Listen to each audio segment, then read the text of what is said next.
بسم اللہ الرحمن الرحیم۔ سب سے پہلے میں ساتھی حضرات جو پرنٹ میڈیا سے تعلق ہے الیکٹرانک میڈیا سے، میں ان کا مشکور ہوں کہ آج ہمارے اس ہنگامی پریس کانفرنس میں اپنی شرکت کو یقینی بنایا۔ آج ہم تحریک تحفظ یعنی پاکستان کے جتنے سیاسی جماعتیں ہیں، بلوچستان نیشنل پارٹی، پشتونخوا ملی عوامی پارٹی، تحریک انصاف اور وحدت مسلمین کے دوست یہاں پہ تشریف فرما ہے۔ جیسے بی این پی عوامی کے ہمارے دوست جو ہمارے اس دھرنے میں جو بلوچستان نیشنل پارٹی کی طرف سے انہوں نے نہ صرف حمایت کی بلکہ ان کے سربراہ اسد بلوچ صاحب نے اپنی شرکت کو یقینی بنایا، وہ خود وہاں تشریف لائے اپنے ساتھیوں سمیت، اور انہوں نے بھرپور تعاون اور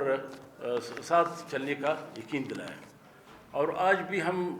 اسی موضوع کی طرف آپ کے توجہ دلانا چاہتے ہیں کہ بلوچستان نیشنل پارٹی کا جو دھرنا وہاں پہ جاری ہے لکواس کے، جو آج 15ویں دن میں داخل ہوا ہے، اور ہمارے جو جن مطالبات کے حق میں وہ بھی آپ کے سامنے ہے کہ ڈاکٹر مارنگ بلوچ سمیت جو خواتین ہیں اس کی رہائی کے لیے پرامن رہائی کے یہ ایشو چونکہ کورٹ میں بھی سب جوڈس ہے اور وہاں پہ کیس چلا اور ابھی تک فیصلہ اس پہ محفوظ کیا گیا ہے، اس کے فیصلے کا بھی انتظار تھا، لیکن آج فیصلہ نہیں آیا۔ ایک غلط نیوز چلائی گئی لیکن فیصلہ ابھی تک انہوں نے اناؤنس نہیں کیا۔ بلوچستان نیشنل پارٹی سمیت جو ہماری جتنے ساتھی یہاں پہ دوسری پارٹیاں عام خیال پارٹی یہاں پہ تشریف فرما ہے، ہمارے اس جو لانگ مارچ تھا جو 28 تاریخ سے وہاں روانہ ہوا، اس کے بعد جس طرح راستہ روکا گیا 6 تاریخ کو پھر جو ہے ہمیں اعلان کیا گیا تھا پارٹی نے کہ ہم کوئٹہ کی طرح روانہ ہوں گے۔ فورسز کے بے تحاشا فورسز ڈال کے آج تک وہ دھرنا ایک محاصرے میں ہے۔ اس دوران پرامن احتجاج ہوا، ورڈ میں بھی احتجاج ہوا، پرامن اس کو راستہ انہوں نے احتجاجاً بند کیا ہوا تھا، کراچی یہ سڑک جو تھی۔ ایک پرامن ساتھی جس طرح آپ نے دیکھا کہ ورکروں پہ ایف سی نے اور اس کے دوسرے فورسز نے گولیاں چلائی سامنے، اس میں 4 شدید زخمی ہوئے تھے، دیگر بھی زخمی تھے، 4 جو اس کے کراچی شفٹ کیے گئے تھے۔ اس میں ایک عنایت اللہ ولد عبدالمجید لیڈی، اس کا انتقال ہوا، شہید ہوا کل، جس کی پارٹی پرزور مذمت کرتی ہے کہ گورنمنٹ کی اس روش سے کہ جس طرح طاقت کے بل بوتے پہ ہمیشہ ہم نے کہا ہے کہ بلوچستان کا مسئلہ ایک سیاسی مسئلہ ہے اور یہ سیاسی طریقے سے حل ہوگا۔ کسی بھی قوت کو ہم آپ خود سمجھیں کہ اگر اس کو طاقت سے حل کرنے کی کوشش کی گئی، جو 74 سالوں میں طاقت کے ذریعے حل نہیں ہوا، یہ مزید خراب ہوگا، یہ حل نہیں ہو سکے گا۔ نفرتیں بڑھیں گی، جس طرح آج نفرتیں انتہا کو پہنچی ہے، اور نوجوان پرامن جمہوری سیاسی اس سے متنفر ہو کے یہ ہم کہتے ہیں کہ یہ اس ملک کے حکمرانوں اسٹیبلشمنٹ کے کرتوتوں کی وجہ سے ہمارے نوجوانوں کو اس راستے پہ ڈالا گیا جو ہمیں نہیں جانا چاہیے تھا، اور یہ سلسلہ اب سارے ملک میں پھیلا دیا گیا ہے۔ پشتونخوا صوبے کی حالت آپ دیکھ رہے ہیں، ملک کی دیگر حالت آپ دیکھ رہے ہیں کہ اس ملک میں ایک 8 فروری 2024 میں ایک جعلی انتخابات کے ذریعے جو اسمبلیاں لائی گئی ہے، حقیقی قیادت کو، حقیقی سیاسی جماعتوں کو روک کے جعلی قیادت کو سامنے لایا گیا، اور اس جعلی قیادت کے جو اسمبلیاں بنی ہے اس کے تھرو آج سے 2 دن قبل اسلام آباد میں جو مین نقطہ ہے جس پہ ہم آ رہے ہیں آج یہاں پہ آپ کے سامنے، 8 اور 9 تاریخ کو ایک کانفرنس منعقد کرائی گئی اور اسلام آباد کے اندر، اور یہ برملا اس کا اعلان کیا گیا، وہ تو یہ صدر صاحب سے واضح تھا، لیکن اس بار انہوں نے برملا کہا کہ بلوچستان اور پختونخوا سرزمین پہ جو وسائل ہے، جو مدنیات ہے، اگر اس کا ہم استعمال کریں، بین الاقوامی کمپنیاں لا کے اس کی شراکت سے اس کا استعمال میں لایا جائے تو پاکستان کے تمام قرضے جو ہے وہ ختم کیے جا سکتے اور پاکستان اسے چلایا جا سکتا ہے۔ یہ ہماری اس بات کی تائید ہے، ہمارے اس موقف کی تائید ہے، ہماری جو سیاسی جماعتیں ادھر اب تشریف فرما ہے کہ ہمیشہ ہم نے یہ کہا ہے کہ بلوچستان اور پختونخوا سرزمین پہ جو بدامنی ہے، جو بے قراری ہے، اور یہاں پہ ہمیشہ جنگ کو اور لوگوں کو زبردستی اس کے حقیقی قیادت کو دبا کر اس کی جگہ پہ جاری قیادت کو لایا جاتا ہے، اس کا مقصد بھی یہی تھا کہ ہماری اس وسائل کو بے دردی سے اس کو لوٹا جائے۔ 74 سالوں سے جتنا اس سے استفادہ کرنا تھا کر لیا۔ اس وقت جو ملک بیرونی قرضوں کے بوجھ میں ڈوبے ہوئے ہیں، آج اس کے لیے بھی ایک ہی راستہ ہے، اور وہ راستہ ہے کہ بلوچستان اور پختونخوا سرزمین کے وسائل کو، مدنیات کو نکال کے ان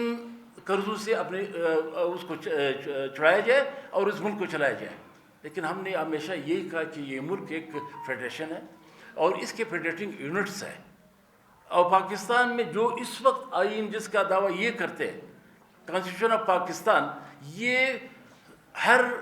قوم کو، ہر صوبے کو، ہر فیڈریٹنگ یونٹس کو انہوں نے یہ اختیار دیا ہے کہ ان کے سرزمین پہ جو بھی وسائل پیدا ہوتے ہیں ان کے پہلے مالک وہ فیڈریٹنگ یونٹس ہیں۔ لیکن اس سے بدقسمتی سے اس ملک میں روش یہ رکھا گیا، روش یہ اختیار کیا گیا ہے کہ فیڈریٹنگ یونٹس کے لوگوں کو وہ محروم رکھ کر اس کے وسائل کو لوٹ کر کے اسلام آباد اور پنجاب کو آباد کرنے کی کوشش کی گئی، جس کے نتائج آج ہمارے اور سب کے سامنے ہیں۔ تو آج بھی ہم کہتے ہیں کہ جو بھی اسمبلیاں انہوں نے بنائی 8 فروری کے جعلی الیکشن کے ذریعے، ہم کہتے ہیں یہ متنازع اسمبلیاں ہیں۔ یہ اسمبلی یہ اختیار نہیں رکھتی کہ یہاں کے قوموں کے وسائل پہ یہ فیصلے دے سکے۔ آج ہم یہ کہتے ہیں کہ ہماری واضح موقف ہے کہ اس جعلی اسمبلی کے ذریعے، اس جعلی پارلیمنٹ کے ذریعے کوئی بھی فیصلے مسلط کیے گئے، پختونخوا اور بلوچستان کے عوام اس کے پابند نہیں رہیں گے، اور ہم اس کو کبھی تسلیم نہیں کریں گے۔ ہم اپنے وسائل کے، یا کی سرزمین کے وسائل کے مالک اس سرزمین کے لوگوں کو سمجھتے ہیں، جو تاریخی طور پہ ہزاروں سال اس سرزمین پہ آباد ہے۔ اور ساتھ ہی ساتھ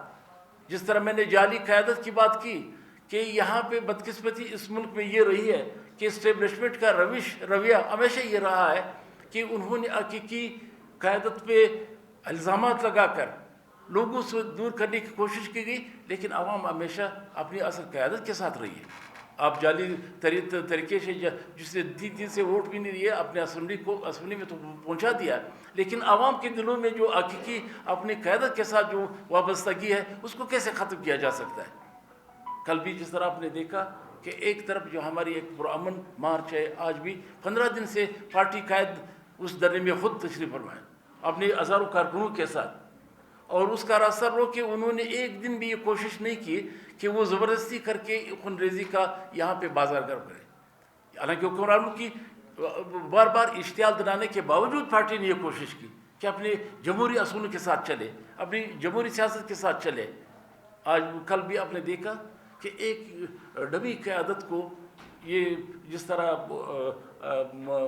اس کے سامنے لا کے، پریس کے سامنے، آپ لوگوں کے سامنے لا کے جو الفاظ، جو زبان استعمال کی گئی ہے وہ آپ نے سنی۔ ہم کسی کو برا بلا نہیں کہتے، ہماری سیاست، سردار آفتاب اللہ خان کی سیاست، بادشاہ خان کی سیاست، خانشی سیاست ہمیں یہ درس نہیں دیتا کہ ہم کسی کو گالی دیں، لیکن عوام اس کے کردار سے واقف ہے۔ بلوچستان کے عوام کا حافظہ اتنا کمزور نہیں ہے کہ 70s میں بلوچستان کے عوام کے خلاف اسی سیاسی جماعت کے حکومت میں جو کچھ کیا، جو ہزاروں لوگوں کو شہید کیا گیا، بے گھر کیا گیا، وہ سب کے سامنے ہے۔ ہم سمجھتے ہیں کہ جس ڈڑبی لوگوں کو کل کھڑا کر کے گالیاں دلوائی گئی، ہم اس کا جواب دینے کو اپنے وہ نہیں سمجھتے، لیکن عوام جانتے ہیں کہ اس کی حقیقت کیا ہے. جتنے بھی لوگ کھڑے تھے, کس نے اس کو آگے کیا؟ ایک ایڈمنسٹر نے کہا ہوگا کہ جا کے اپنے تنخواہ اعلان کرے, اور اس کو پریس کے سامنے لایا گیا, جس کی ہم پارٹی جو ہے پرزور مذمت کرتی ہے. اور میں ساتھ ہی ساتھ, جس طرح میں نے حقیقی قیادت کی بات کی, کہ اس ملک میں وتیرہ یہ رہا ہے کہ ہمیشہ انہوں نے دمی قیادت کو, یہاں کے چوروں کو, ڈاکوں کو, جو انتہائی کرپٹ عناصر کو ہمیشہ مسند اقتدار پہ بٹھایا گیا, جیسے آج ہمارے آپ کے سامنے ہے. یعنی ایک طرف جو پارٹیاں, یہ ہم نے ہمیشہ یہ بربلا اظہار کیا اس کا کہ اس ملک کی سب سے بڑی پارٹی آج بھی تحریک انصاف ہے. اس کے سب سے بڑا جو لیڈر